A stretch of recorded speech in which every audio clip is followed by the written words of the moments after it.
नमस्कार दोस्तों, मैं एडवोकेट यशवंत यादव आज आपका स्वागत करता हूं लाइट वाइज में। काफ़ी दिन हो गया वीडियो बनाए। आज मैं 4-5 दिन से कहीं बाहर चला गया था और व्यस्तता कुछ ज़्यादा ही थी।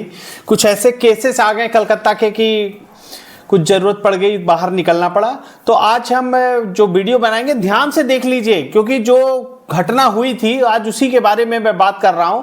हमारे एक क्लाइंट थे, उनके साथ जो घटना हुई, ऐसी घटनाएं बहुत लोगों के साथ हो सकती है, तो उससे कुछ सीखना है आपको। ऐसा ना हो कि ऐसी कोई घटना आपके साथ भी घटे तब आपको समझ आए।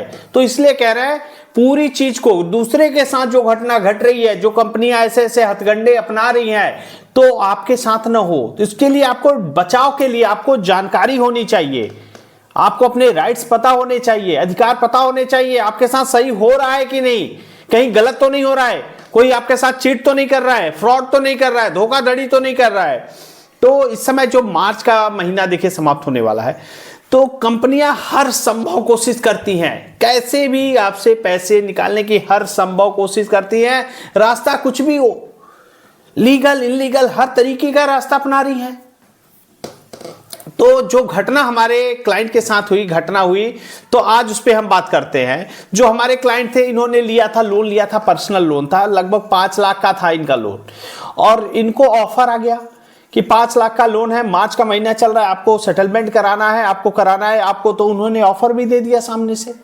90,000 रुपए में इनको सेटलमेंट का ऑफर आ गया। 92,000 रुपए था, 92,000 में सेटलमेंट का लेटर आ गया। तो सेटलमेंट लेटर आ गया और हमारे क्लाइंट इतने समझदार थे कि ये हमसे एक बार पूछना भी नहीं चाहते थे। और भी केसेस इनके हमारे साथ चल रहे थे, और भी केसेस जो सिक्योर लोन था, होम लोन था, और भी जो केसेस थे उनके मल्टीपल लोन के ट्रैप में फंसे थे। तो इन्होंने ये लोन के बारे में, पर्सनल लोन सोचा इन्होंने कि 90,000 में सेटलमेंट हो जाता है, तो कर दी। ज्यादा समझदार बन गया, एक बार हमसे पूछा भी नहीं कि सर लेटर आ गया है, सेटलमेंट लेटर, ये है क्या, सही है गलत है क्या है।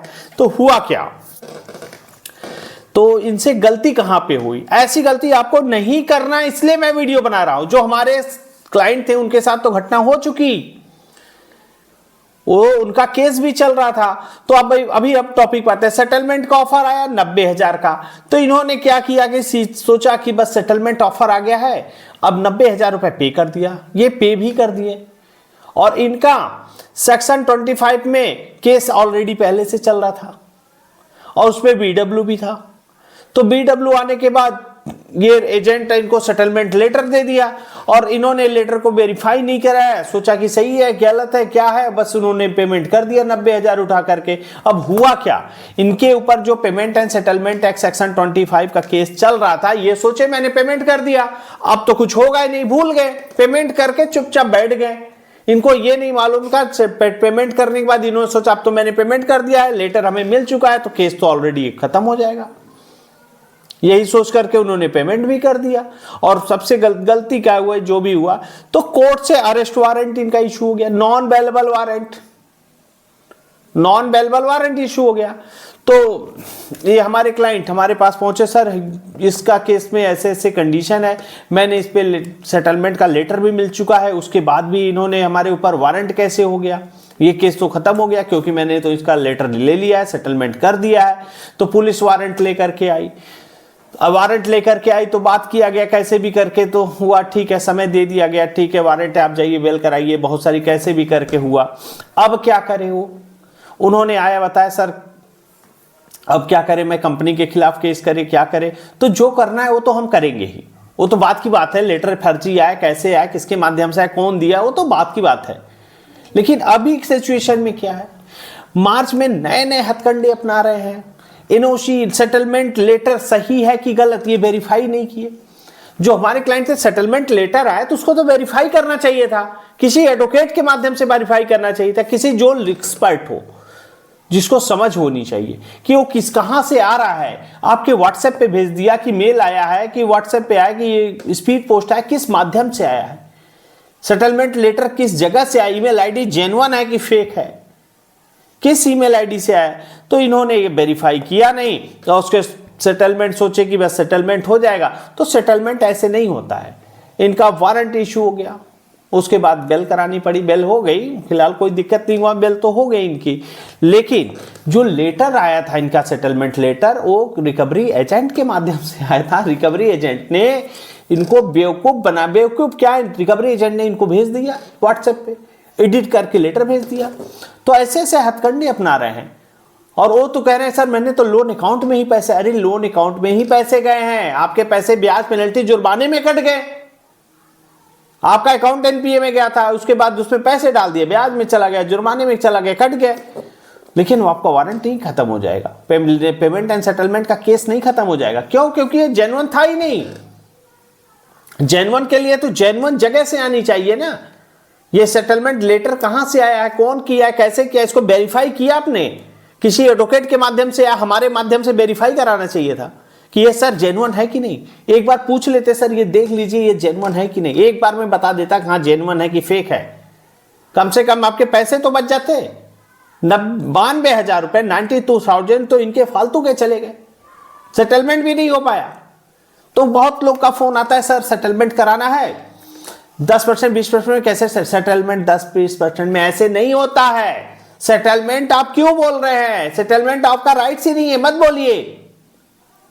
पहले प्रायर नोटिस दीजिए। आप अपनी कंपनी को अपनी परिस्थिति से अवगत कराने के लिए प्रायर नोटिस दीजिए। रिकवरी एजेंट आ रहे हैं तो इंटीमेशन लेटर दीजिए, उनको साइन करवाइए उस पर। फिर recall notice, demand notice, arbitration notice, ये प्रक्रिया आएगी, सब नोटिसों का जवाब दीजिए।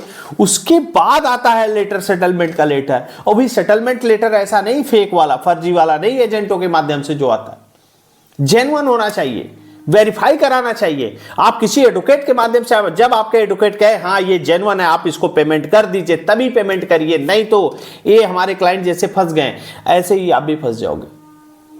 तो कभी भी कोई भी काम अपने एडवोकेट से, आप कोई भी बात को छिपाइए मत, बताइए मत, ये चीज छिपाइए मत कि हाँ सर इसका भी लोन है, ये भी है, ये करे कि नहीं करे, अब आप बस यही लोन के बारे में देखिए। अरे आपके एडवोकेट है, आप पूरी बात बताइए। मल्टीपल लोन है, पूरी बात बताइए, ये कंडीशन है, ये चीजें है, इसमें ये डिफॉल्ट है, ये स्थिति, ये परिस्थिति है।